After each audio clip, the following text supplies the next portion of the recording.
You have probably noticed that today is the first day of standard time. Daylight saving time ended at 2 a.m., local to wherever it is that you happen to be.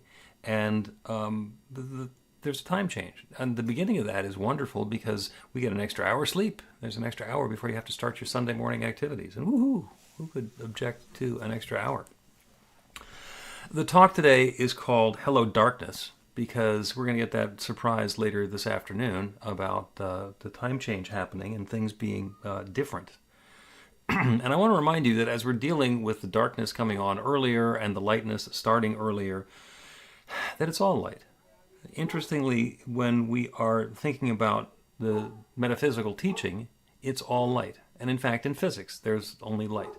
There's no force for darkness that opposes the force of light. There is only light. In the beginning, the infinite said, "Let there be light," and there was light. And nowhere in there did the infinite say, "Let there be darkness." Because as soon as there was light, that's all there was, and that's all there is. And yet, we still experience darkness. Sometimes things look dark, feel dark, seem dark, or are dark in our world. And that's the way our senses work. Our senses tell us that when there's not light, there's darkness. And in fact, we're just not detecting either as much light as we might or as much as we would like to. But the fact that we can experience darkness and light means that we can experience contrast. And contrast is tremendously important because that lets us distinguish and make distinctions and observe and participate in the world around us. So I spent time in my life skiing, and once I had an opportunity to go skiing in the Austrian Alps. And so it's up above the tree line and huge, wonderful snowfields and so forth. And I did this when I was a kid. My parents were avid skiers. They met at a ski area. So the big deal Christmas present one year was to take me and my older brother Dave skiing, where they would go in Austria. And when we got there, it was snowing. And then for the next week and a half, it continued snowing. So we didn't really get to see the mountains because it was snowing. And interestingly, when you're up above the tree line, there's no point of reference. When it's snowing and there's snow on the ground and there's snow in the air and there's distant clouds and you can't see anything, you're in a whiteout. Basically, all I could see was my skis, my boots beneath me, and we had a guide who was taking us around, and I could see him. So all I needed to do was follow the guide. He knew where he was going, fortunately, and there were markers and stuff that they had put out. But without that contrast, you can't even tell which way is down. It's very difficult to figure out which way is down. The technique is to move some snow, push some snow with your ski, and see which way it goes, because that way is down. And it's very disorienting to be in that. My dad used to describe it as being inside of a ping pong ball. So everything is exactly that same neutral tone, completely surrounding you. And it's all light. So on the one hand, it's all good. On the other hand, a little contrast would be helpful in a situation like that. And whenever something comes along and there's an experience of darkness, sometimes it can become overwhelming. Our friend and practitioner, Bobby Chalucci, who, as most of you know, has been ill for a while, made her transition earlier this week. So she's no longer with us. And that brings me great sadness. And the same thing for other people who know Bobby. Because Bobby was a bright light. She lit up every room that she came into. She was bubbly and effervescent. And I have a difficult time understanding how the world could possibly be any better without Bobby in it. And I know that that's part of evolution, and there's a contrast that's coming along. So as I've been thinking about that bright light that Bobby is, I thought of the two the children's story characters that she inadvertently invented, Sharon and Karen. And I say inadvertently because she didn't know that she was making up two characters for children's stories called Sharon and Karen, who brought empathy and compassion and care and love to the world. She was talking about sharing and caring, but with her accent, it sounded like Sharon and Karen. And that's a gift that stays with me. So that light continues to shine. And that's the reminder for me of the contrast, because that continues to live in me no matter what happens. So daylight saving time is over. And in daylight savings time, what do we actually save? What we're doing is we're just shuffling the clock around because we have a certain amount of daylight.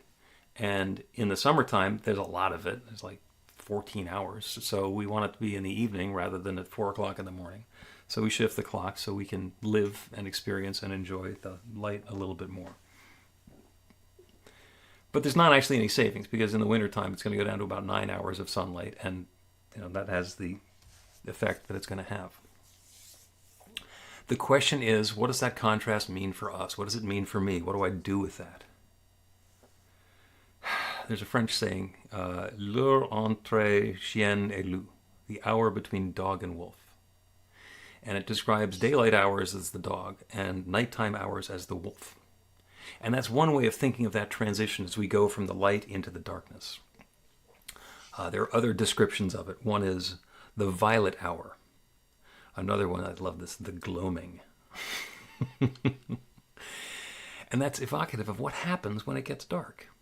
And oh, by the way, the nice surprise that's headed in your direction, sunset today is at 4:57 p.m. Yeah, that hasn't happened yesterday. It was an hour later. So the big surprise is still on its way. Hello, darkness. Sunlight in hasty retreat. So it's going to be dark earlier. And what does that mean for us? What does that mean for all of us? What could it mean for all of us? It means we might have to adjust to darker, colder days. It might mean that we notice on Wednesday that there's a full moon. And maybe there's something to celebrate in having a full moon on Wednesday. Because we'll notice it a lot more because, see above, it's going to get dark at 6 p.m. So there'll be plenty of time to observe and enjoy the full moon. As we're adjusting to the colder, darker days, there are, as far as I'm concerned, two ways to approach it. Number one is to complain or resist. I don't like the cold weather. I don't like the dark. I'm going to be sad. I always get sick in the wintertime. I'm going to be unhappy. This is miserable. This is terrible. Grumble, grumble, grumble, grumble. And I know people who do that. And you probably know people who do that. I lived in Florida for 10 years. It was the countryside was littered with people who were so unhappy with wintertime that they moved to Florida so they could avoid it. That's one strategy. Not a good one for me. The other possibility is to choose cozy and to be accepting. There are some people who just love the opportunity to hunker down, to rest, to get into hobbies, to read books, to cook soup, to do things with the time that if it were summertime and the sun is out until 9 o'clock at night, you feel like you got to go do something. Oh, it's such a nice day. It's such a nice evening. I got to go do something.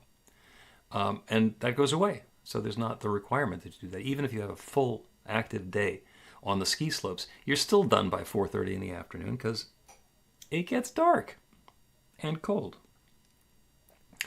And if you don't know what you might be able to do, if you've never had the opportunity to enjoy the winter months, the opportunity to take advantage of the fact that it's dark, then I invite you to cook something. And you could cook it to eat it, you could cook it to share it, you could cook it just because it makes your house smell fun. Bake some bread.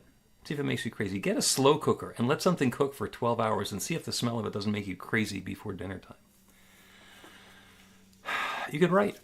You could paint. You could draw. You could take up a new spiritual practice. Look at the time that you have. Look at the quietness that you have. You don't have to go out and do things.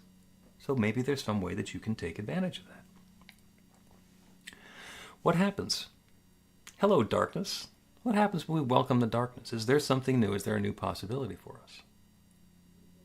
So I mentioned on Wednesday is the full moon. On Tuesday is election day, which is a reminder that for some people, there are dark times. There are things that are going on that we are not enjoying.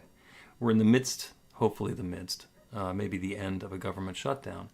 And it's the sort of thing that's happened often enough in my experience that it's just like, okay, another government shutdown.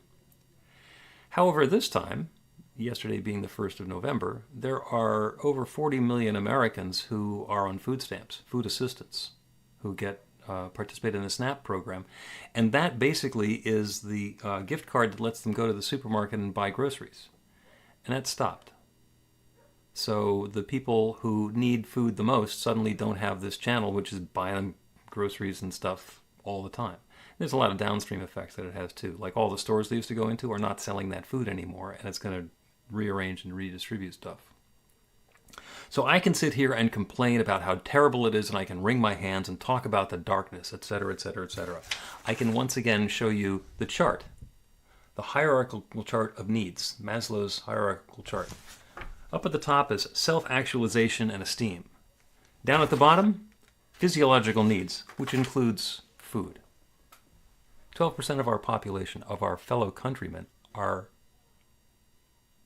facing a huge challenge down at the bottom of their triangle, down at the bottom of their pyramid. And we can be completely alarmed, and we can complain, and we can point fingers, and we can wring our hands, and we can talk about how terrible it is. And we can be practitioners of this new thought practice. We can look for the light. Ernest Holmes told us to look a fact in the face and know something better. Well, what could that possibly be? I don't know. God knows what that could possibly be. But that's the practice. That's the practice. What we do is we go into the quiet, we open to guidance. We invite the infinite to suggest, what is it that I can bring to this? What is it that I can add to this? Perhaps it's intention setting and prayer and knowing that love is unfolding and that there is enoughness and supply for everybody involved. Perhaps there's guidance to take a step. There are wonderful stories that I've been hearing about.